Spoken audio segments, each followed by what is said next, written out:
In the beginning, if you do not succeed, don't feel your efforts were all in vain. A little more determination is all you may need. Success only comes after heavy strain. Sometimes we have to do it over and over again before we begin to see the light. Difficulties are ever present, just like the sun and the rain. One day we're going to do it. Till then we gotta try again. Try not to complain. Learn to bear the strain. Trials and tribulation is there for everyone. The problems that we face each day, we should never let it stay. Don't let complacency blow you away. I said try, never give in. No pain, life could be complicated, but you could get damn frustrated, but then hold steadfast. A little time will pass. Try again, you will succeed.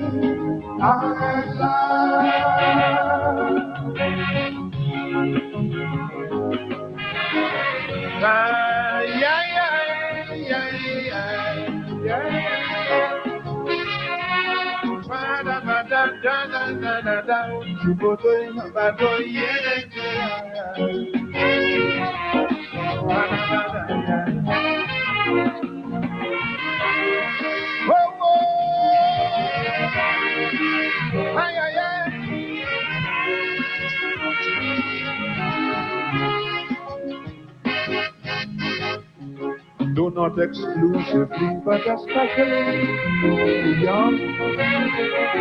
They want easy answers for everything. The preachers and the teachers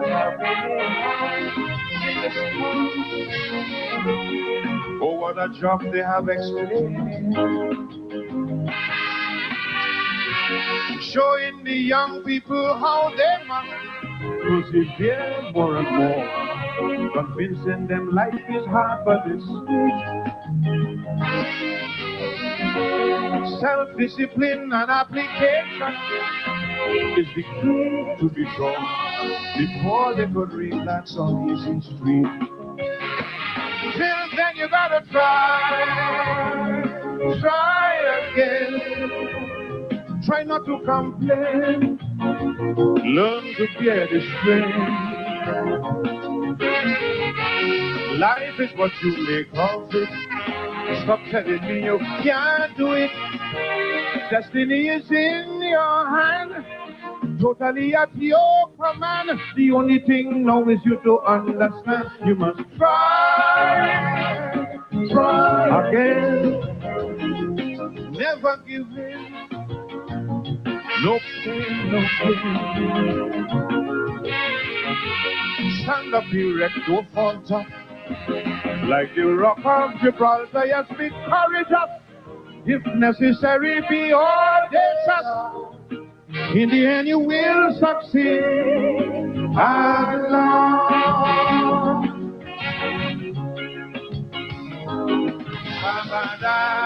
Yeah,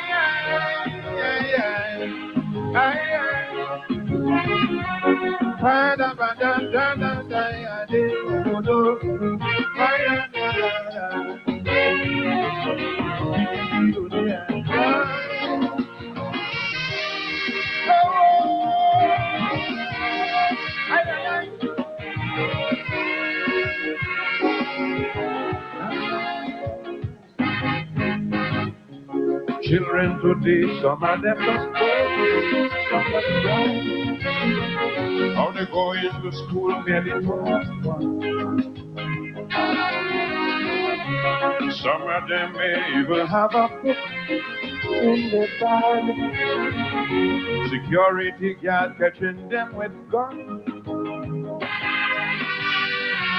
Serious violence has increased, and there's no respect from father, no love from son. Your children showing a weird sense of pride in the evil they done, praising who had the most abortion. You gotta try again. Try not to complain. Learn to bear the strain. To yourself you must be honest. Then you could find happiness, like the Negro college text. And I hope I quote it straight. A mind is a terrible thing to waste. You must try again. Never give in. No pain, no gain. Believe me. Go into school with weapons could only bring self-destruction without no reward. You might be a great warlord, still the pen is mightier than the sword. Bada, bada, bada, bada.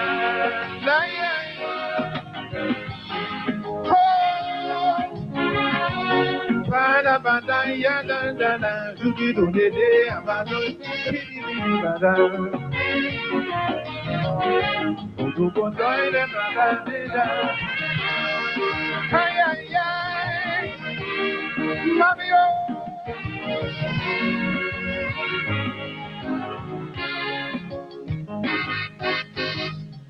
Get up and be responsible to yourself.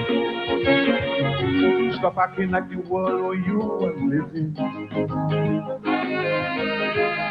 Your quality of life depends upon you, no one else. Integrity comes from deep within. The disadvantages you may have had as a youth growing up makes you feel that you must play tit for tat. But whether it was child abuse, mental cruelty, or what, it must stop. You can't spite others because of that. You gotta try again. Try not to complain. Learn to face the strain. None of us have to suffer. We could control the future for whatever the mind perceives. Surely it can be achieved. Stop doubting yourself and say, I believe I go try again. Never give in. No pain, no gain. When you come to me now, you come making no road. Hold steadfast, a little time will pass. Try again, you will succeed. I love.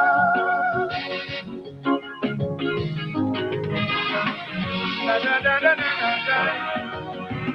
Da da da da da. Da da da da da da da da.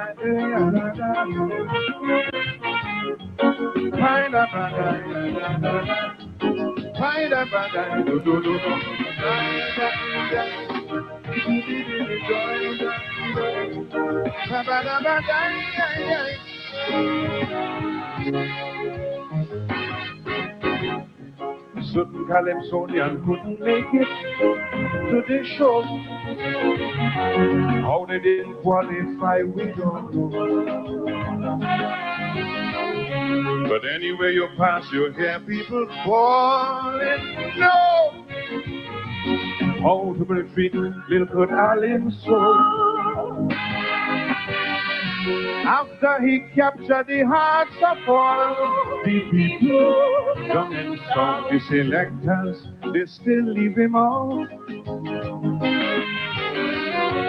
But he is young, and I hope that he wouldn't take it to heart. Next year he could make another start. Till then he gotta try again. Try not to complain. Learn to bear the strength. I know it is heart rendering. Don't think about surrendering, no. For you gotta hold on tight. Everything will be alright. What happened in the dark will come to light if you try. Never give in. No pain, no gain. Show them you could take it in stride, and you have youth on your side. Hold steadfast. A little time will pass. Try again, you will succeed. And love.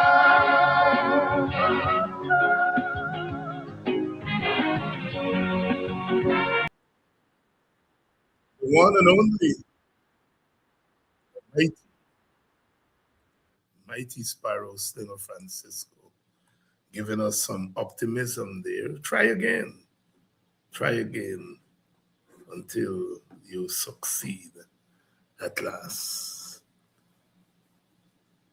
Slinger Francisco, born in Grenada, raised and nurtured in Trinidad and Tobago, Caribbean man, spent a lot of time in Guyana, wrote quite a few calypsos about Guyana.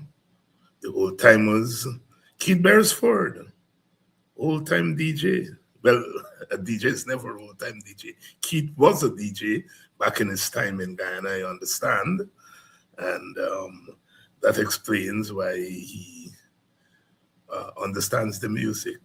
Old timers remember BG Planting, and then Booker's Bundong, calypso that Sparrow wrote about the disturbances in the 1960s. Sparrow would come after Carnival. The place to go was BG, British Guyana. The calypsonians would come here, and they used to hang out in Tiger Bay. And Sparrow said they can burn down faculties, they can burn down the whole of Georgetown, but don't touch his hangout spot in Tiger Bay. And his calypso, he went on to talk about the racial riots. Some say the disturbances, some say the racial civil war of the 1960s, something that Guyana has not recovered from as yet. 1961 to 1964. Sparrow singing a lot of what Guyana used to be in Guyana, quite a lot. A lot of the calypsonians came here. A lot of the Black American soul singers also visited Guyana. Guyana was the spot to come to. No wonder up to now, Guyanese still enjoy a variety of music. We listen to calypso, we listen to reggae, we listen to soul music, we listen to jazz music. I remember, I don't know what is happening now, but on Sundays there used to be jazz music. I think it was somewhere there, and I can't remember. Somewhere there up in Kingston area. They had the big men, a couple of big men, dress up nice on Sunday after they gone to jazz. And there used to be jazz at Nigel Youth's place in more recent times. At Nigel Youth's place there on Miller Street. Nigel and Kathy Hughes. Nigel will tell it's not his place, it's Kathy's place. Kathy, the Hughes place. They used to have jazz there. And of course, Indian music, Indian classical music, something, and So Guyanese are accustomed to that variety of music. Now we have all kinds of blending of the music, blending of calypso and chutney, what they now call chutney soca, blending of reggae and calypso, what they now call raga soca. Um, and so far as you know, soca itself is the blending of calypso and the Indian tassa beat. Rash Shorty in the mid 1970s fusing the two music and coming up with soca, the soul of calypso, soca music, the soul of calypso.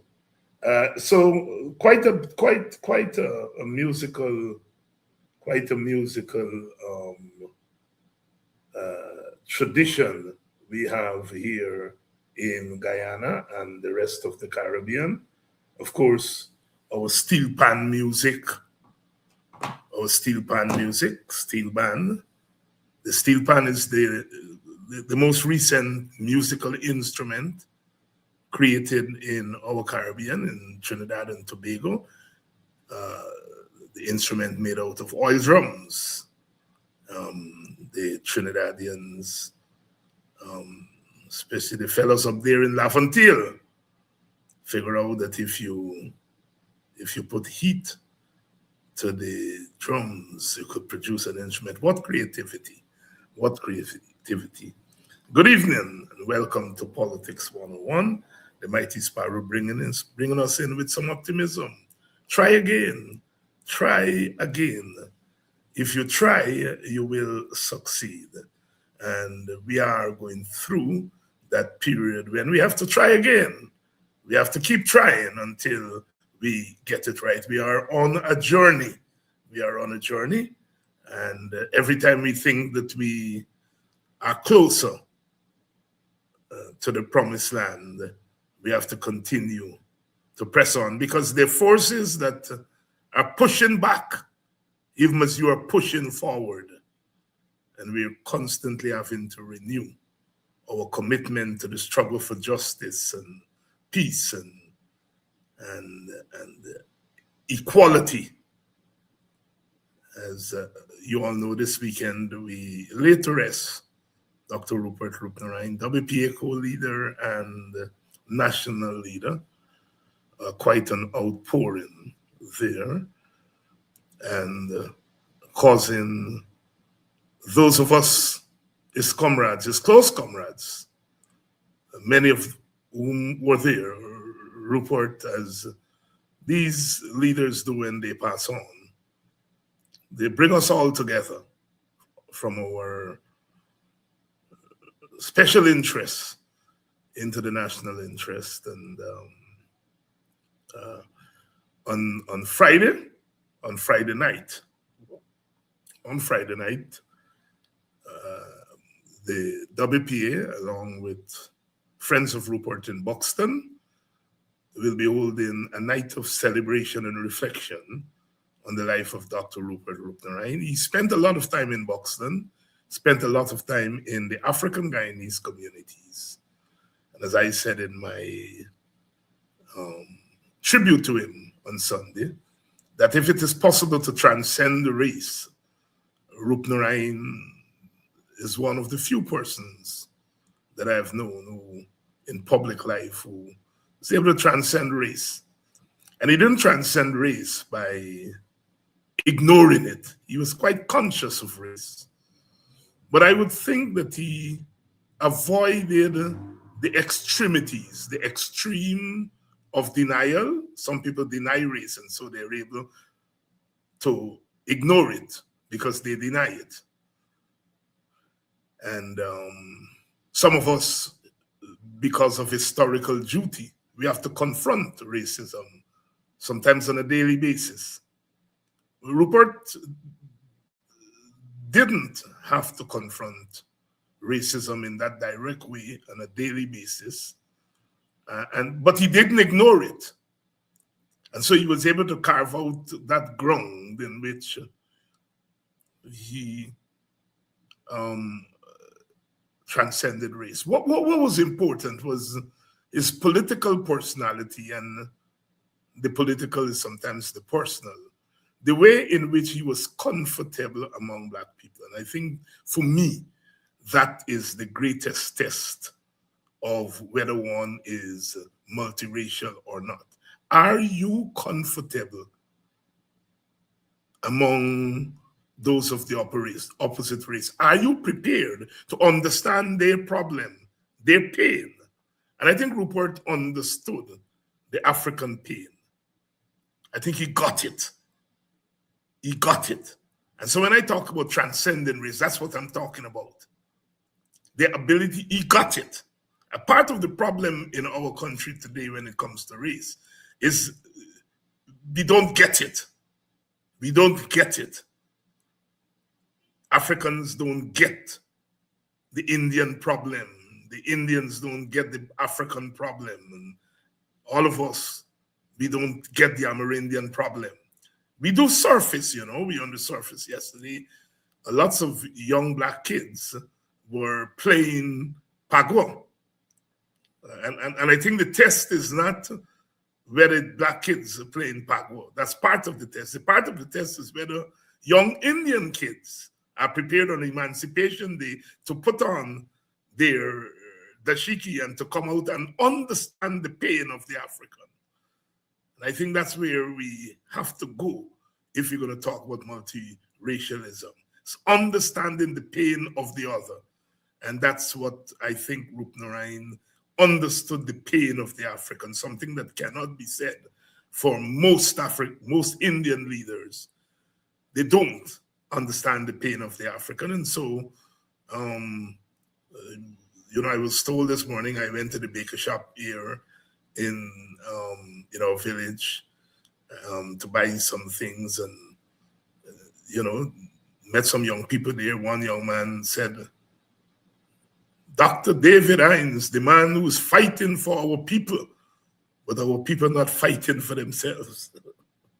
And that sparked a conversation because 3 other young people spin around and they joined the conversation, and they were very, very pained about the condition of African people, and I left them there after about 20 minutes. I left, and they were carrying on their conversation there about the condition of African people and their ability to ignore the collective plight of the race. But anyhow, as Sparrow says, we got to keep trying. Tonight, we have our brother here, Tacuma Ogunseye, who has not been on for quite a while. And we are going to be talking with Brother Tacuma tonight about a range of issues. We, of course, start by talking about Dr. Rupert Rupnarayan. Dr. Rupert Rupnarayan. On Friday night in Buxton, the WPA and Friends of Rupert are going to hold a night of reflections and celebration. The drums are going to be there, and the spoken word, and people are going to be free to make their contributions and tributes to Dr. Rupert Rupnarayan. Come on down to Buxton at the Tipperary Hall, starting at 5 p.m. Let me bring in Tacuma Ogunseye, and let's start the conversation. Let's see here. Yes. Good evening, Brother Tacuma.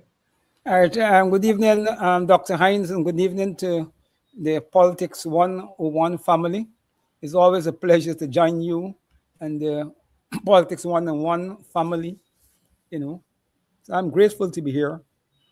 And as I'd begun to remark that you knew Brother Rupert intimately. You served in the leadership of the WPA with Brother Rupert, starting in 1977 when he returned. So you're talking about a 50-year association, and it was because of the nature of the WPA, because of the nature of the WPA. We weren't what you call a mass party. We were more a family party. Family, not blood brothers and sisters, but people became brothers and sisters and became tightly knit and a bond in that way. And so it was a type of party that you know, when you lose somebody like Rupert Rupner, and you lose a family, and as I said, for you, you were there with him from the time he came back in the leadership and knew him closely. And if there is anyone, I think, to really speak about Brother Rupert's politics in a real serious way, it's you. We knew, as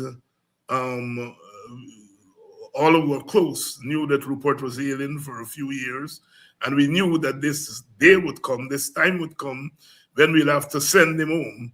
But death has this way of really making a lie of what is obvious, you know, that although you know it's coming, when it comes, it hits you in a way as if you didn't expect it to come. Your reflections on your brother, Rupert Rupner. It is always painful when you have to do these things for comrades who are very close to you, but you're duty bound to do it. You know, you always prefer to speak on these occasions of other people who are probably more distant away from you. I want to start by saying I remember the very early days when Rupert returned to the country. Walter was already here and active, and he had already made a mark, because Walter, even before he arrived in Guyana, the banning of Walter at the university have created an upsurge in the society, which was facilitated by initiative of Ascri and Brother U.C. Koyana, widening the Rodney issue and to bringing other forces. So even before Walter arrived, Walter was already stamping his authority on the Guyanese political process. So when Rupert arrived, of course, not in that dramatic way, he arrived quietly and began to surface. And as both of them began to engage in public activities, the younger people, you know, Walter was known for the big afro and his African dashiki. No, and Rupert was known for wearing his Shikawara beret. He always wear Shikawara beret. And that is the early image I have of Rupert. And I think I could say with confidence that when we began to engage in the EXCO and in the party, it became clear I got to step back a little. People like me in Askria, we have had a lot of ideological training and discussion about African history, history of the Caribbean, Marxism, Leninism, its relevance, its weakness, and so forth and so forth. So somebody like me had an eye for certain things. And I remember in my assessment of Rupert came over in the early days as a more orthodox Marxist. He studied in Europe, and his political praxis also developed in Europe. And while he understood very well the Caribbean reality and so forth, his method and his style were reflecting more orthodox Marxism. I think under the influence of Rodney Koyana, Thomas, Josh Ramsamy, Moses Bagon, and that intermix, he quickly was able to adjust his ideological frame to a more Caribbean, a more so make it relevant to the concreteness of the situation in the country. he quickly learned, and that was very noticeable in Rupert. He was never dogmatic. He was always willing to engage in ideas objectively and to make the necessary adjustments once he understood the issue. The next point I want to make is that when Rupert arrived in Guyana, the WPA was already formed. When Walter arrived, the WPA was already formed because the WPA started out of work between ASCRIO, which is the African Society for Cultural Relations with Independent Africa, headed by Brother U.C. Quayano, and IPRA, the Indian Revolutionary Associate headed by Moses Bagwan. It was after the 1973 elections, which every objective observer had recognized as one of the most rigged elections in the history of the country, ASCRIO met and discussed the political situation in the country in relationship to those elections. And we felt that the way in which Burnham, the PNC, was pushing the country was doing a great disservice to the African character and the African image. Our people have fought for democracy, fought for independence, fought to end slavery and indenture and so forth. And we felt that the way in which Burnham was proceeding was doing great damage to the African personality, the African political interests. And we felt that something had to be done. And we put out a statement condemning the 1973 election rigging. And I remember we put in deliberately a sentence. I might not be able to reflect the exact wording, but I capture basically what it said. It said that ASCRIO regrets that there is not in Guyana an Indian group that was willing to publicly be critical of the Indian leadership as we in ASCRIO was being critical of the African leadership. Brother Moses Bagwan had came back in the country and he was working with some young Indians, and they had already formed the Indian Political Revolutionary Associates. And when he saw the ASCRIO statement, he made contact with Quayano, and a working relationship developed between Moses and Quayano and ASCRIO and IPRA. And we had a race commission which went into African and Indian community to discuss the race problem and to get a sense of people, how they see it and the way forward. And I could tell you throughout those discussions, both African and Indians expressed concern and expressed a willingness to find some workable solution to the problem. To cut a long story short, Burnham accused us, Moses Bagwan and Quayano, they accused that the racists has come together. And Jagan did the same thing. So both Jagan and Burnham took the same position on the efforts of ASCRIO and IPRA to find a way to resolve the racial historical contradiction. And then IPRA, then Ratuna at the University with Clive Thomas and Josh Ramsamy, Bringley Ben, Working People's Vanguard Party, all of them in recognizing the initiative coalesce into what we eventually was formed as the WPA. And by the time Rodney and Rupnarayan arrived in the country, the WPA have already begun making its mark on the political landscape of the country and making the question of race an essential part in the liberation of the country. We have already had addressed the application of, the contradictions in Marxism and on the question of the race. And we said, for us, race is equally important as class in the Guyanese reality. And it is in that atmosphere both Rupnarain and Walter joined, and basically they never had problems with it. So the WPA, had So Rodney came back in 74 yeah, and Rupnarain came back in 77. right. We want to get the chronology Yeah. a little bit straighter. So Straight. Rodney was there about 2-3 years before Before Rupnarain. And when yeah. Rupnarain came back, Andaye came back at the same time. Same time. Right. And then we got a group, including Andai and others, as the individuals.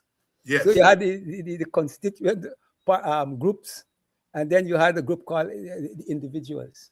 The point I'm trying to make, though, is that on the racial problem, the WPA, the old WPA people and the new WPA people had no difference. There was total unity on the approach, that race was equally important as class. I think we had worked that out.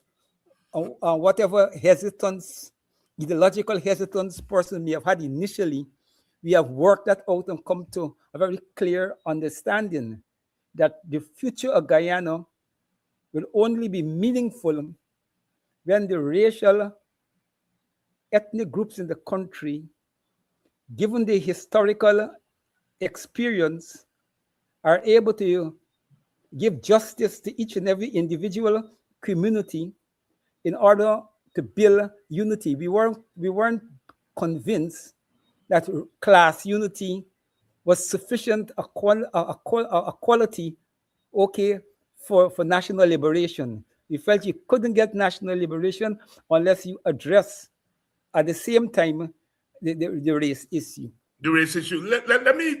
Let me get you to situate Rupnarain in that race issue, as you call it. And I want to cite two things. I want to cite my own observation that I think that if it were possible to transcend race, that Rupert transcended race, and not because he ignored race, but he, because of his comfort in the opposite race group. And so I want to make that observation. And I want to make the observation that Freddie Kissoon made today, that Rupert was the most anti-Jagan person in the WPA, meaning that Rupert was anti-Indian. So situate, talk about Rupert, Rupnarain, and race. Okay.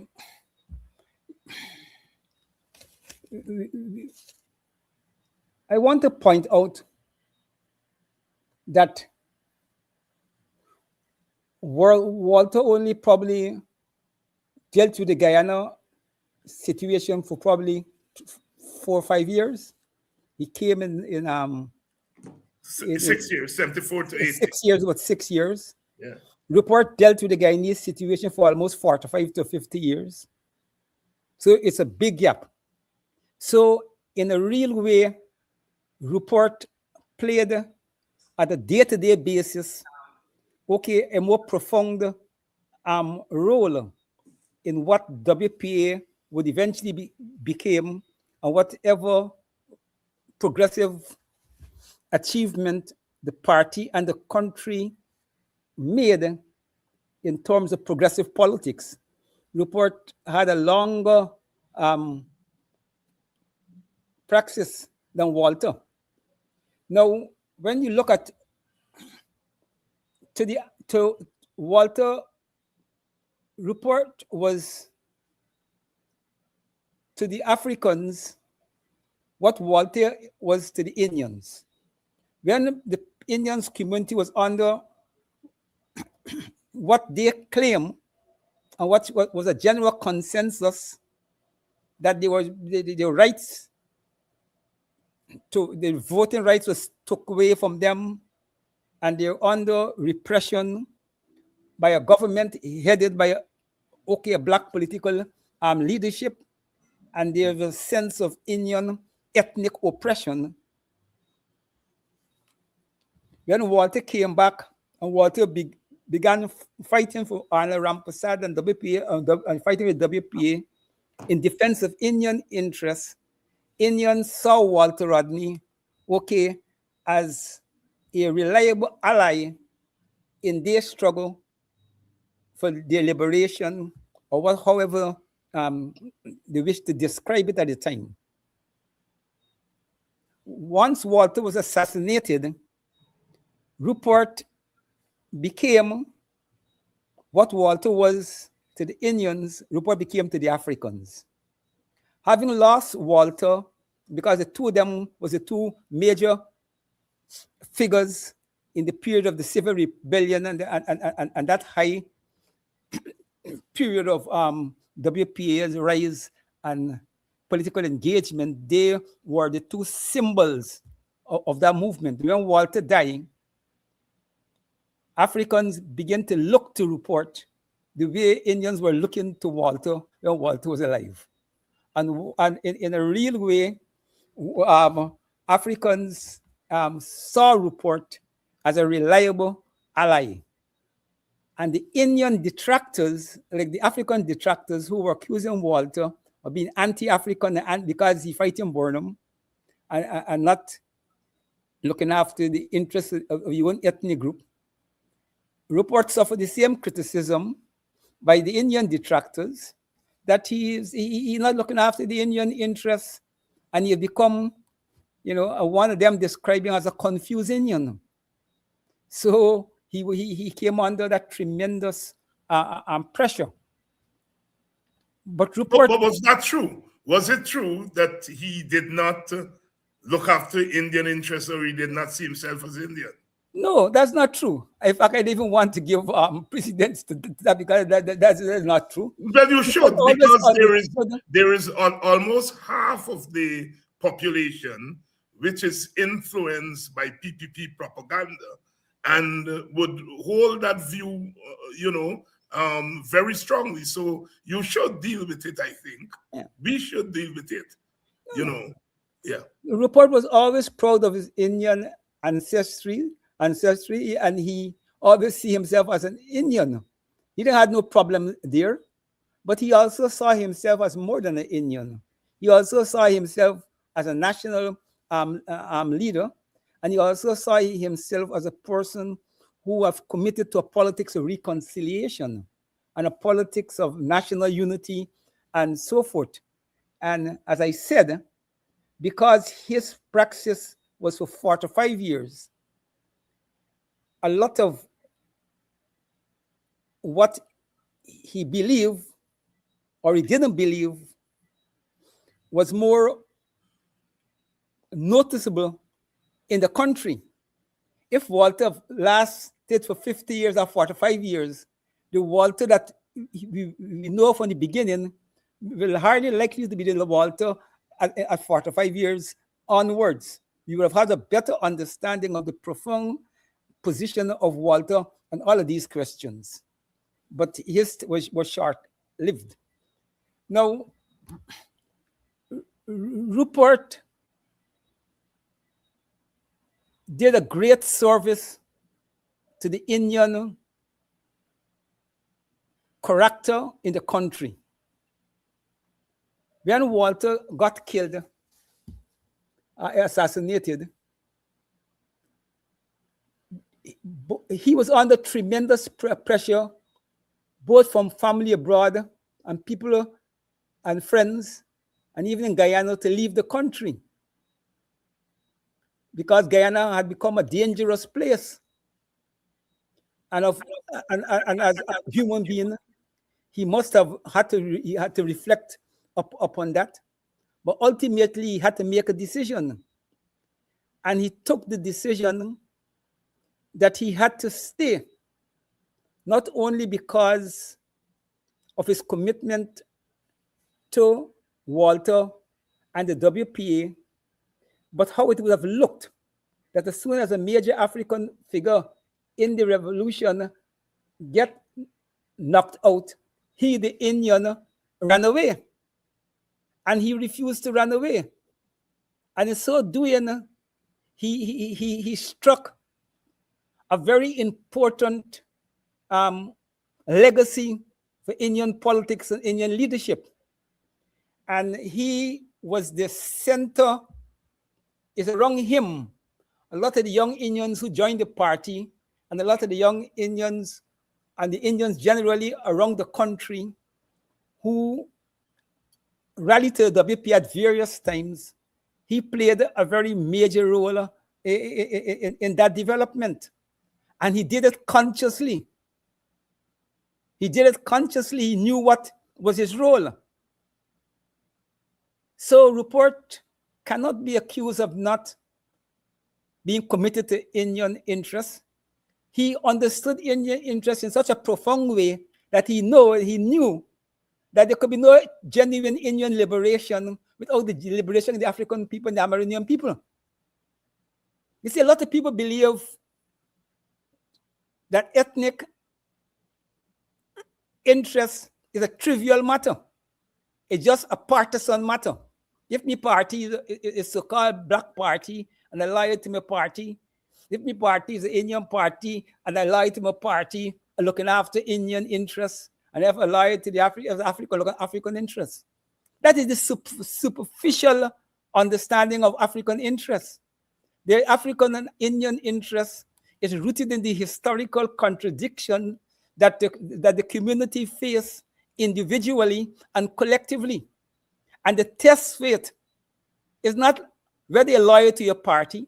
The test for it is whether you were prepared to put your life down and put your life on the fire line for the unity and the justice of all races in the country. And Rupnarayan and the WPA cannot be faulted for that. We started by recognizing race, and today we still recognize race. We start by defending Indian interests, and today we have no apology defending African interests. And Rupnarayan was very central in this work. And I think that if you were to talk to a lot of the Indian comrades in the party and in the community who knew Rupert, they knew Rupert both as a WPA, a revolutionary, and an Indian leader. They had no confusion. I want you to address this, Ogun, because I think you are perhaps best placed to address it.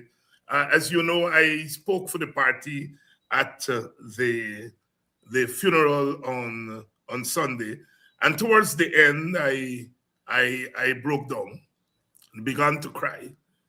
And a prominent Indian who was there pulled me aside after the funeral, and he said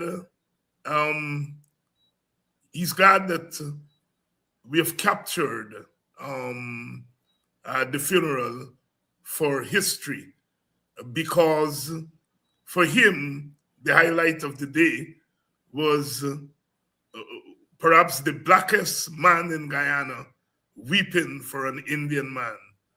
And I've since, over the last few days, reflected on that observation by that prominent Indian person. You care to comment on that? No, I think it's a very insightful observation by the gentleman. Very insightful. You see, in this society, we have got numb by partisan politics. And we have been driven into a place to see ethnic politics as evil and bad, when the whole country history is a history of dealing with race and racial contradictions. When the white man come, we do to the indigenous people, enslave Africans, bring Africans, enslave them, indenture, so. The whole colonial period was fighting racism. And I think that people don't understand the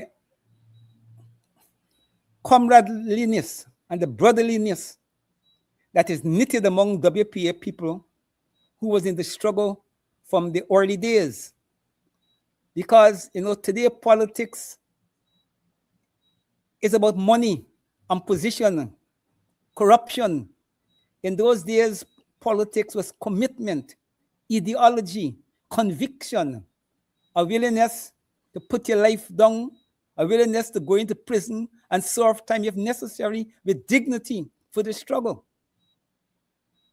And for you to cry for in public space for Rupert, just is the public expression of the fact all of us was crying internally for the loss of Brother Rupert Rupnaraine. It was for the WPA family. It is a great loss, and this is why I'm trying to say a few things. I got to talk tomorrow night. I'm committed to talk. I'm going to speak tomorrow night. Friday night. Yes. So I don't want to say everything tonight. Yes. But I want to make it clear. I want to make it clear that people think they know the WPA, and they think they know Rodney, and they think they know Rupnaraine. But they don't know those comrades in a certain profound way because of the nature of the society and the nature of the political discourse. Though you're talking about comrades who, once they enter the struggle, was prepared to die for this struggle. No retreat. And people can't, and the younger generation, a lot of people in politics can't understand that level of commitment, because for them, politics is a hustle and making money. It's not commitment to people, principles, and history, and some sense of building a better and just society, and being prepared to put your life down on the line and your freedom on the line, okay, for that conviction. And that is the hallmark of WPA leadership. Before Rodney, during Rodney, and after Rodney. And after Rodney, Rupnaraine was a pillar of strength. And he kept for many, at least for 2 decades, he kept the hope of a genuine multiracial reconciliation in the country. His political activism kept that hope open. And it was only begin to get a hard blow in the 1992 elections. But objectively, he never gave up. And the WPA have never given up on the need for a racial, ethnic solution to Guyanese problems. We said, and we continue to say, there could be no true liberation in Guyana without the liberation of all the ethnic groups. And we are steadfast that with oil, the test for multiracialism, the test for genuine Guyanism or Guyanization, however you want to describe it, is whether people are prepared to use their politics to ensure that oil address the historical injustices to all the ethnic groups and the African who had over hundreds of years of denial, okay, of generational wealth. We weren't paid a cent, and we built Guyana. The Amerindian people who we pushed, the colonial process pushed and left in the interior, okay, and the Indian people who suffer from indenture, and the others, all of us has an equal claim to Guyana.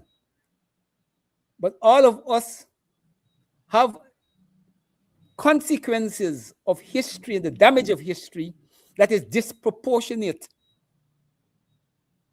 And the solution to addressing and to building a united Guyana must mean that you address the problems in terms of the historical proportion.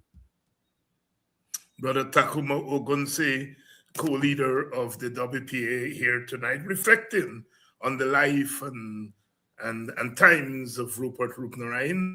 He passed this past week and buried on Sunday, laid to rest on Sunday, and we continue to reflect on his contribution as a political leader to our country, in our country, to a political leader of our party.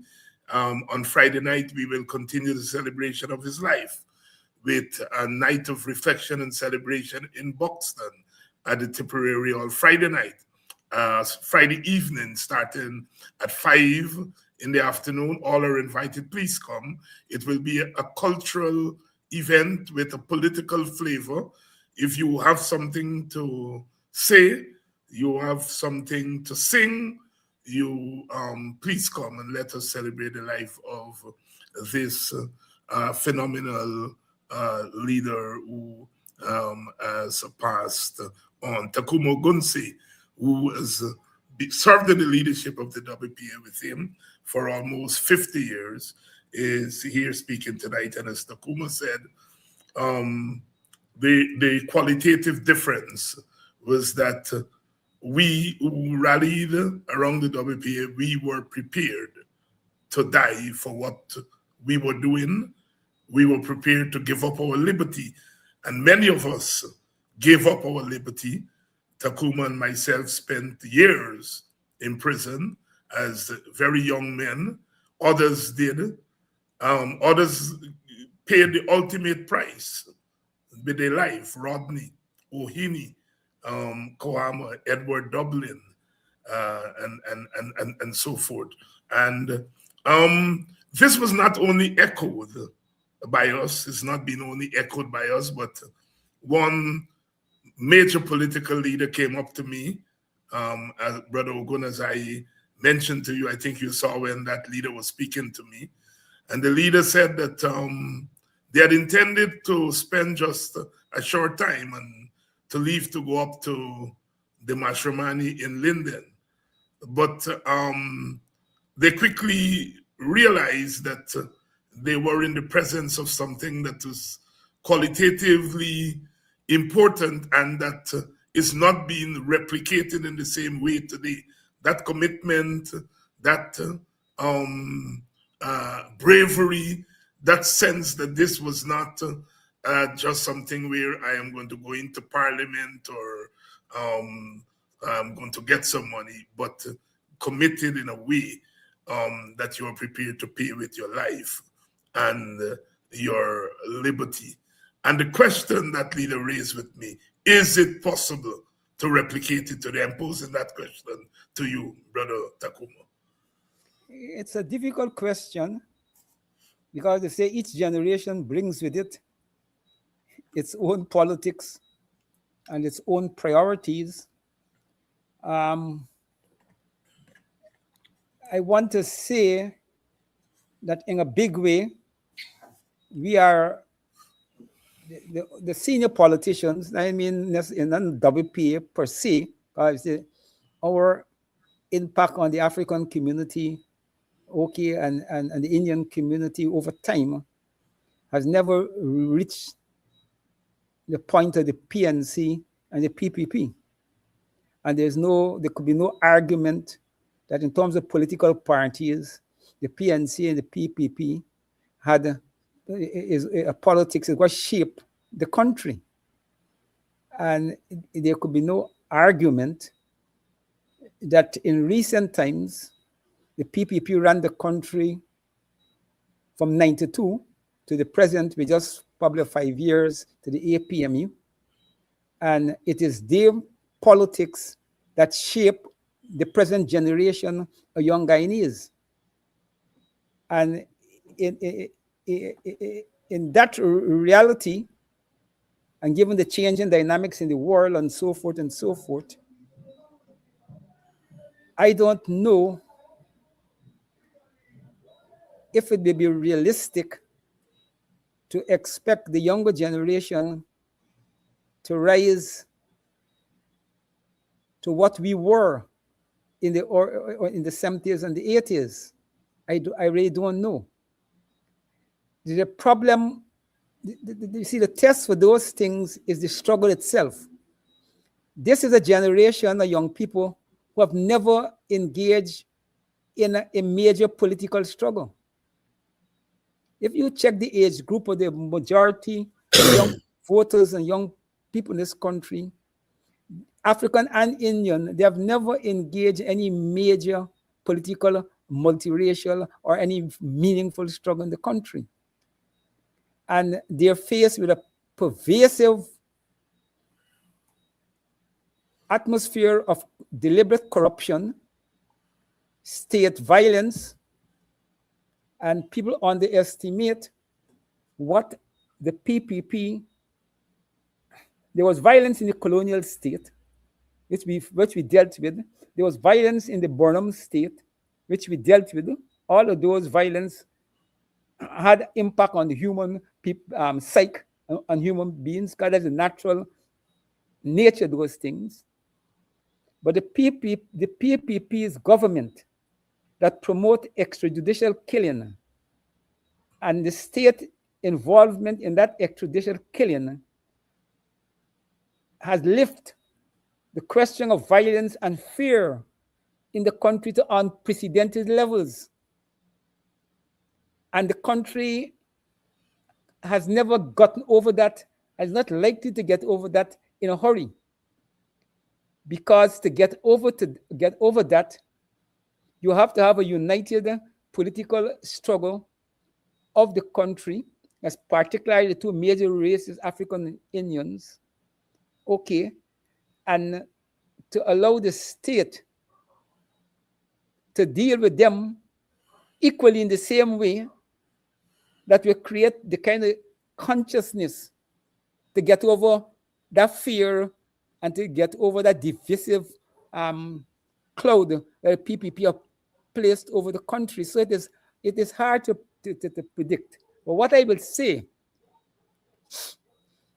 is that we may have to deal with this thing in phases. We may not be able to get a Guyanese rebellion, a multiracial rebellion against the PPP, but we have to get an African rebellion against the PPP. Some important sections of the community, and in this case, the section that is most oppressed is Africans, and is best placed to fight back is Africans. Even if we say the Amerindians is the most oppressed, and probably they're the most oppressed, but they're not in a position in terms of where they situate in the country and their numbers to engage in an ethnic struggle to make any significant impact on the country. So that burden can be placed upon them. So when you watch Guyana, the two major ethnic groups is the Africans and the Indians. And at present, the Africans is the most oppressed group and is the only group that stand a good chance to push back against the PPP and to create a reversal of the direction that the country is going in. And to the extent that the Africans don't do that, the young generations, both African Indians and others, would be shaped by PPP's oppression, the domination, and the corruption. So to answer the question, I will say, yes, it is possible for us to reverse it, but it can't be reversed through dialogue and discussion. You can't go around the country, say, educate each and every African and get them. It won't work so. It's that one group, and the Africans have to define their commitment to a multiracial Guyana, a commitment to non-domination, a rejection, okay, of the agreement we struck at independence because it's a fail, and the Africans got to make it clear that we're facing a situation where, as a community, we could be totally wiped out, given the economics of oil and the changing population that will come with oil. Africans, after 400 years of slavery and colonialism, denial of generation wealth, we are faced with a situation where we could be totally wiped out. And this is a struggle for our survival. And as we fight for our survival, we're fighting for Indian survival, Amerindian survival, and the national survival. But we can't wait for a united agreement on these matters because it wouldn't come that way. The Africans have to rock the boat significantly enough to create a political atmosphere where everybody has to face the reality. Do we want to go to doomsday, or do we allow good sense to prevail and step away from doomsday and to reconcile the country, with some national government, and to be able to use the oil money, in a way in the best interest of the country, and place the country in a position where we could resist the hostile forces which has begun to come and will continue to come to take the country away from us. So that is the challenge. And I believe that if we get that going, we will create an environment that will produce a new set of young people and a new set of political engagement. But the ball is in our court. It is our generation now. Whether you want to say if it's the old generation and the middle generation, how we describe itself, the ball is in our court. The ball is in our court, as the Reverend Jesse Jackson, who's been laid to rest this week, used to say, God is not finished with us yet. They like to say, we have to turn it over to the young people and old people need to step back and so forth. But Tacuma Ogunseye is saying tonight that if the young people are going to be able to take this country and to shape it in their own image, that we, the generation of the past, older generation, as they would say, we have a very important role to play in shaping, as I think I said on one of the morning programs this week, that Rupert Rupnaraine has left his footprints in the sand of his time.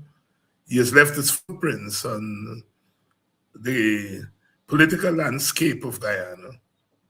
And we who are left behind must plant our feet in those footprints and press forward in this new phase of the struggle for justice, for liberty, and for freedom. On Friday evening, starting at 5 o'clock in Buxton at the Tipperary Hall, we will be holding an evening of reflection and celebration of the life of Dr. Rupert Rupnaraine, and all are invited to come to Buxton to participate in that event. As we continue to say farewell to Dr. Rupert Rupnaraine, who passed away on Republic Day on February the 23rd. Often it's in times like these that we are bound to stop and to take stock of our country, our region, our collective, summoning, if you will, the dead, often summon the family and the community to come together and to reflect on where we are. And we have been doing a lot of reflection these last 2 weeks as we contemplate the future. And it's good as we move around to hear people, especially young people, beginning to reflect on where our country is. As I said this morning, I went to the baker shop and the young man, saw me, was standing behind me on the line, and he said, Dr. David Hines, the man who fighting for Black people, but we Black people not fighting for ourselves. And there were 2 other young men in the line who spun around, and a conversation ensued about the state of Black people and the state of Guyana and where we are going in the future. I was there with them for about 20 minutes and I left them. I tell that story to say that I think in a small way, our people are beginning to come to grips with the seriousness of the time. As Brother Tacuma just said, that this next period is going to be as important as any other period in our history because of the kind of resources that we are seeing in this country already. We are wondering whether the vote will mean the same thing going forward, given the fact that the vote is now on sale. And it's generally accepted that going forward, vote buying would be very much a thing that is central to our politics. Brother Tacuma Ogunseye, the danger of vote buying. I want to share with the viewers. I think, as usual, we in the WPA have always been lucky. We're very lucky to have Brother Clive Thomas in our ranks. And, Brother Thomas have prepared us 2 and 3 years before oil, the production of oil, about the transformative effects oil will have on the country in every area of life. So I think the WPA, we had a kind of kickstart in front of probably persons and in other political leadership on the question of the impact of oil. And I remember more recently, in the run-up to the elections, when we're getting closer to the election period, the PPP was engaged in a lot of vote buying in all kinds of disguise and so forth and so forth. And Brother Thomas gave us a lecture, a short lecture on the danger of vote buying. And he made the point that once a country have slipped into that acceptance that people could sell their votes and vote buying become a reality, that is the worst thing could happen to any country and democracy. It destroys almost everything.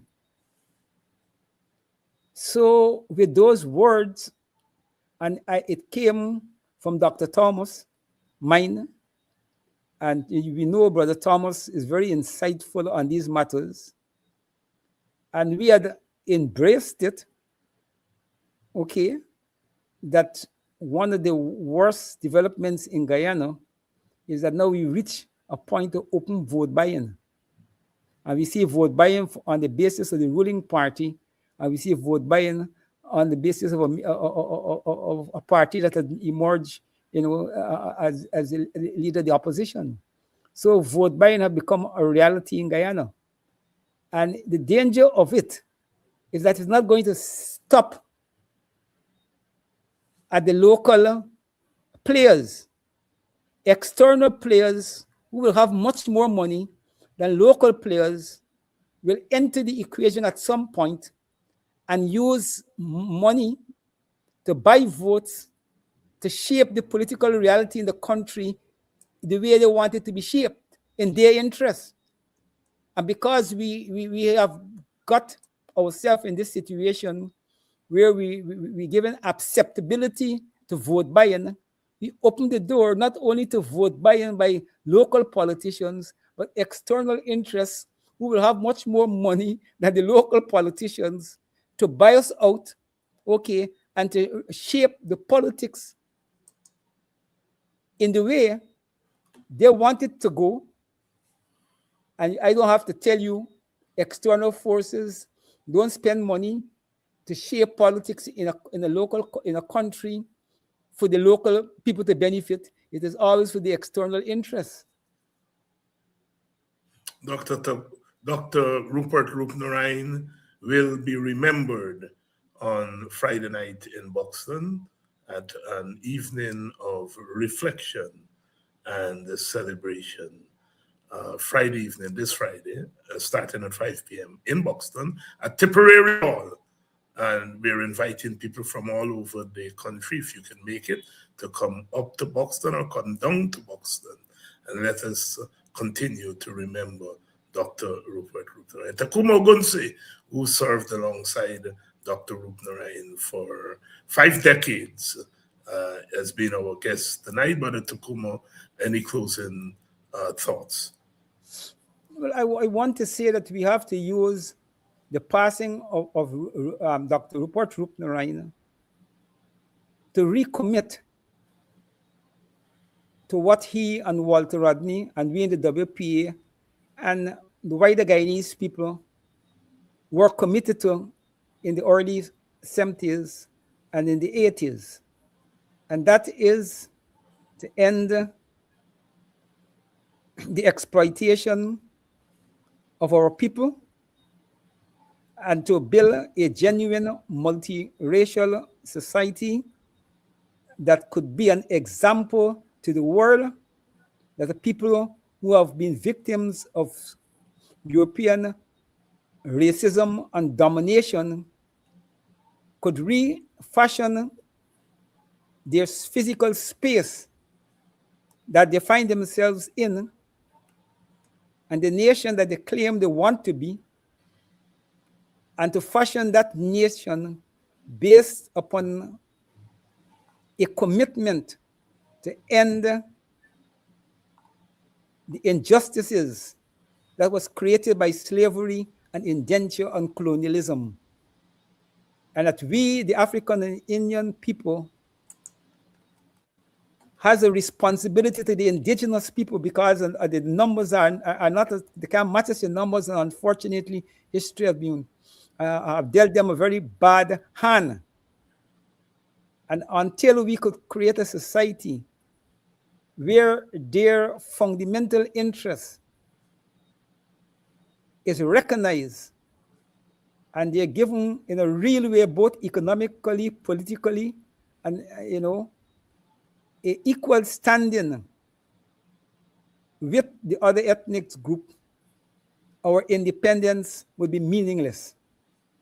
And the struggle of Rodney Roopnarine, the WPA, I will even add the early PPP, Bornum Jagan, the early days and Koyan and all of that were gone for naught.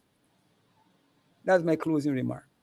Tacuma Ogunseye, co-leader of the Working People's Alliance. Thank you, my brother, for coming on tonight.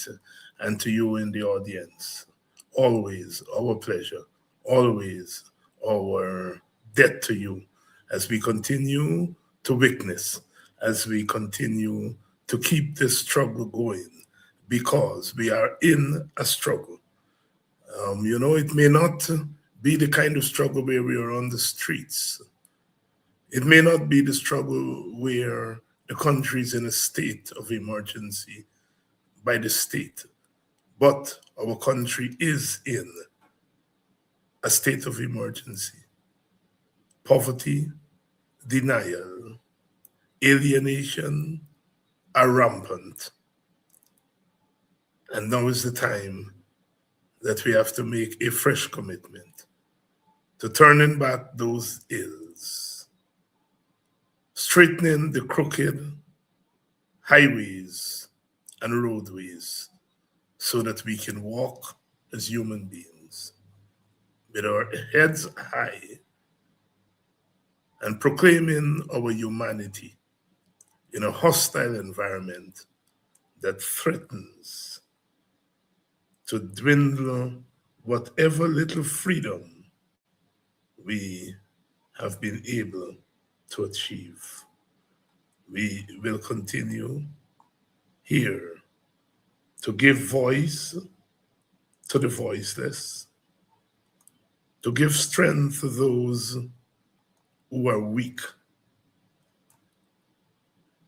because if we do not, then our independence would mean very little as we press forward in this era of oil and gas.